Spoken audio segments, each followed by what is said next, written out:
संस्कृत व्याकरण में प्रथम पाठ के साथ उपस्थित हूं। आज हमारा तीसरा दिन है। हमने वर्णों की परिभाषा, स्वर और व्यंजन के भेद का सांगोपांग अध्ययन किया और अब जो हमारे अध्ययन का प्रकरण है वह प्रकरण है वर्णों की मात्राएं। तो वर्णों की मात्राएं यहां हम देखेंगे कि मात्रा केवल स्वर वर्णों की होती है और अयगवाह की होती है। सबसे पहले हम लेते हैं अ से औकार होता है, लेकिन इसका कोई चिन्ह नहीं है। उदाहरण आप ले सकते हैं, क हलंत जोड़ अ बराबर क। जरा उच्चारण के फर्क को समझिए। क जोड़ अ बराबर क। यहां जो क का उच्चारण हम करते हैं तो इसमें औकार नहीं है। मैंने पहले भी कहा था कि यह हल व्यंजन है जिसके अंत में हल हो। इस चिन्ह को हल कहा जाता है। औकार लगने पर पूरा क बन गया। ठीक उसी प्रकार ख हलंत के साथ अ जोड़ने पर ख हो जाता है, इत्यादि। यदि आपको मात्रा का सही ज्ञान है तो वैसी स्थिति में आपको स्पेलिंग संबंधी जो त्रुटियां होती है, मात्रा संबंधी त्रुटियां लिखने में नहीं हो सकती यदि आप इस तरफ थोड़ा सा ध्यान दें। अब हम देखते हैं आ से आकार और आकार की यह मात्रा है। देखिए, ये आकार की मात्रा है। उदाहरण हम लेते हैं, क हलंत जोड़ आ, तो यह बन जाता है का। ऐसे ही ख हलंत जोड़ आ तो खा हो जाएगा। ग हलंत जोड़ आ तो गा हो जाएगा। फिर जब आप वर्ण विच्छेदन करेंगे तो का को फिर ऐसे ही आप क हलंत जोड़ आ लिखेंगे। तो हमारा उद्देश्य है कि आपको वर्तनी का भी ज्ञान हो जाए, मात्रा का भी ज्ञान हो जाए और वर्ण संयोजन और वर्ण वियोजन या वर्ण विखंडन का भी सही ज्ञान हो जाए आपको। अब देखते हैं हम हर्स्व ई। हर्स्व ई जब किसी व्यंजन में लगता है तो इसे हम हर्स्व ईकार कहते हैं। और ये हर्स्व ईकार इस तरह होता है। उदाहरण लेते हैं, क हलंत जोड़ हर्स्व ई, तो इसे कहते हैं क हर्स्वीकार की। मतलब क के साथ हर्स्व ई को जोड़े, हर्स्व ईकार को जोड़ा गया तो क हर्स्वीकार की बना। अब आइए दीर्घ ई। दीर्घ ई से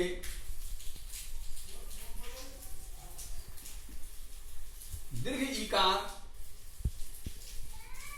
बनता है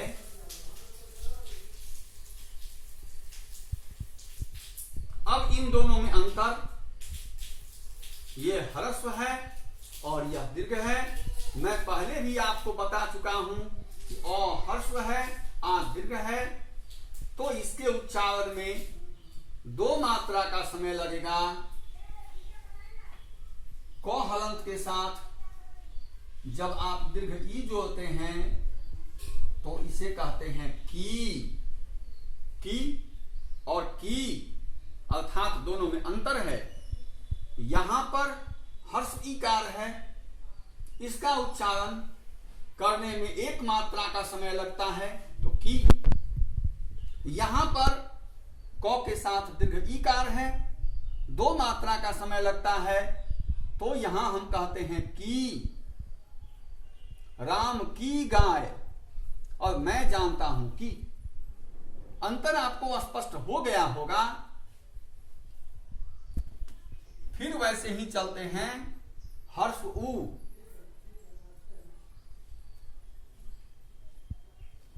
हर्ष उ से हर्ष उकार बनता है।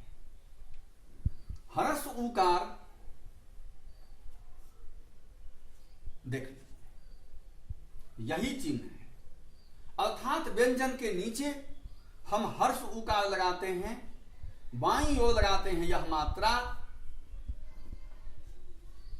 उदाहरण है, क के साथ हर्ष उ जोड़ेंगे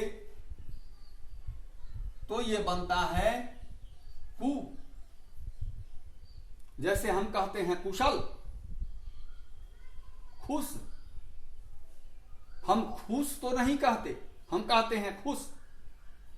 कुल, आप हिंदी व्याकरण में पढ़ते होंगे कुल और कूल। कुल में क में हर्ष उकार होता है, जबकि कुल में क में दीर्घ उकार होता है। तो लगे हाथ हम दीर्घ उकार भी देख लेते हैं। दीर्घ उ से बनता है दीर्घ उकार।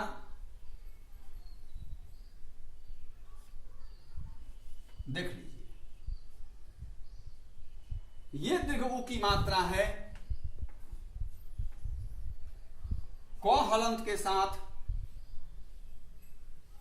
अगर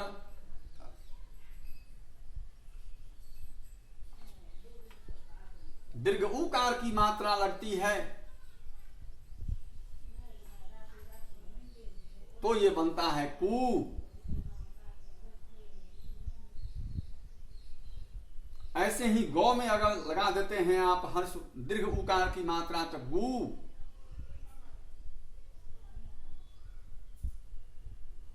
जैसे आप कहते हैं गूगल, तो इसी प्रकार अन्य व्यंजनों के साथ भी इन मात्राओं को जोड़कर आप पूर्ण व्यंजन का निर्माण कर सकते हैं। अब आते हैं री। इसका प्रयोग हिंदी में कहीं कहीं देखने को मिलता है। ये रीकार है,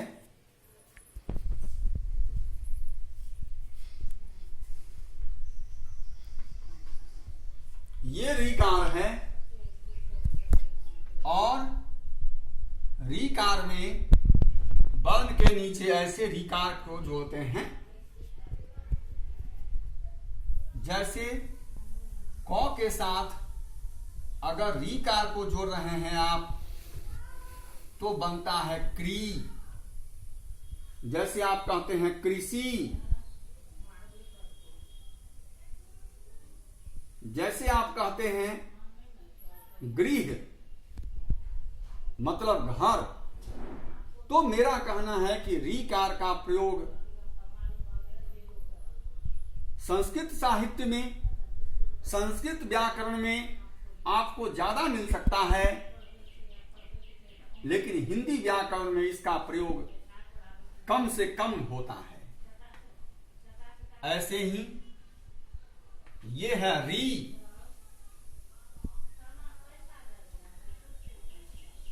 ये है रीकार।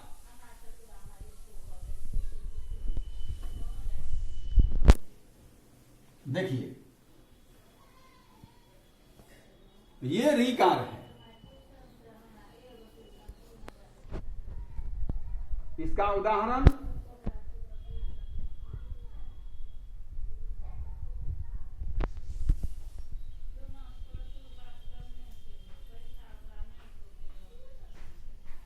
तो में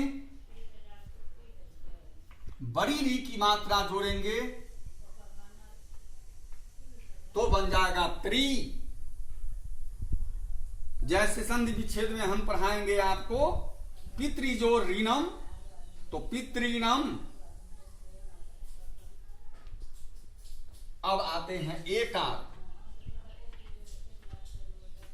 ए से एकार होता है। आप एकार की मात्रा को देख लीजिए और एकार की मात्रा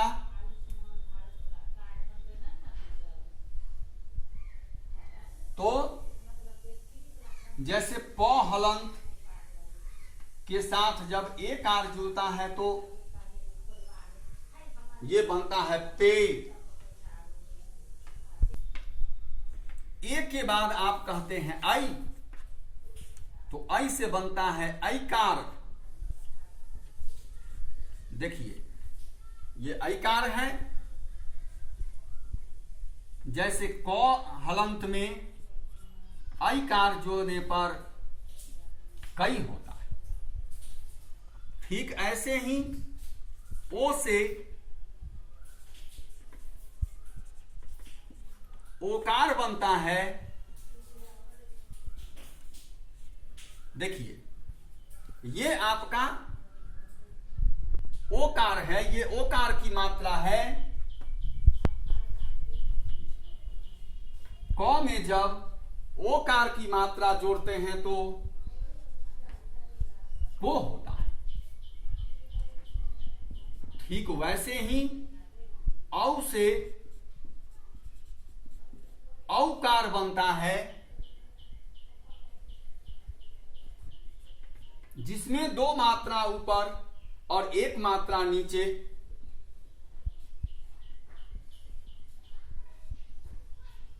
क के साथ औकार की मात्रा जोड़ने पर कौ बनता है। तो ये स्वर की मात्राएं हुई। अब अयोगवाह की दो मात्राएं अंग, अंग से अनुस्वार होता है। ये अनुस्वार है।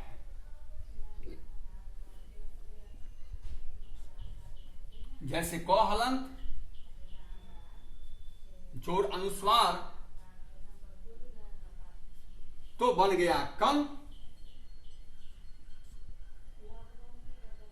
और आह इसे हम कहते हैं विसर्ग। विसर्ग की ये मात्रा है।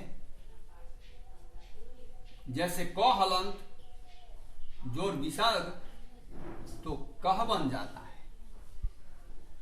इस प्रकार बच्चों यदि हम ऊपर से नीचे तक इन मात्राओं को ध्यान पर रखें, इन मात्राओं के साथ उच्चारण करके पढ़ें, तो निश्चित रूप से हमारे लिखावट में सुधार होगा और स्पेलिंग मिस्टेक जो होता है, जो त्रुटियां होती है लिखने में, ये त्रुटियां नहीं होगी। That's all.